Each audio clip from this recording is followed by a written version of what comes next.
నమస్తే, welcome to Andhraprabha. నేను Tejaswi. Megastar Chiranjeevi కీర్తి కిరీటంలో మరో గౌరవం చేరింది. ఆయనకు భారత ప్రభుత్వం పద్మ విభూషణ్ ప్రకటించిన నేపథ్యంలో ఢిల్లీ వేదికగా అవార్డు అందుకున్నారు. 4 దశాబ్దాలు పైగా చిరంజీవి చిత్ర పరిశ్రమకు సేవలు అందిస్తున్నారు. తెలుగు సినిమా స్థాయిని పెంచిన నటుల్లో చిరంజీవి ఒకరు. నటుడిగా వినోదం పంచుతూనే సామాజికవేత్తగా ఆయన గుర్తింపు తెచ్చుకున్నాడు. బ్లడ్ బ్యాంక్, ఐ బ్యాంక్ ఏర్పాటు చేసి సామాన్యులకు అండగా నిలుస్తున్నారు. చిరంజీవి సేవలకు గాను భారత ప్రభుత్వం 2006లో పద్మభూషణ్ చే గౌరవించింది. ఈ ఏడాదికి గాను భారత ప్రభుత్వం పద్మ అవార్డులు ప్రకటించగా చిరంజీవిని దేశంలోనే రెండో అత్యున్నత పురస్కారమైన పద్మ విభూషణ వరించింది.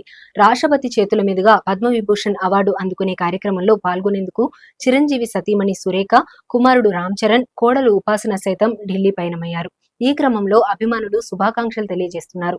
కరోనా సమయంలో చిరంజీవి అందించిన సేవల గురించి అందరికీ తెలిసిందే. కరోనా క్రైసిస్ చారిటీ అంటూ ట్రస్ట్ ను స్థాపించి సినిమా కళాకారులు, విలేకరులకు నిత్యావసరాలను పంపిణీ చేశారు. అంతేకాకుండా ఆక్సిజన్ సిలిండర్లు, అంబులెన్స్ సేవలను కూడా అందించారు.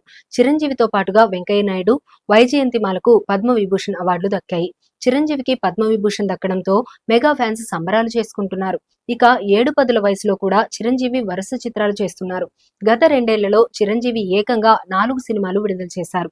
ఆచార్య, గాడ్ ఫాదర్, వాల్తేరు వీరయ్య, భోళా శంకర్ నెలల వ్యవధిలో విడుదలయ్యాయి. నెక్స్ట్ ఆయన విశ్వంభర మూవీతో ప్రేక్షకులను పలకరించనున్నారు.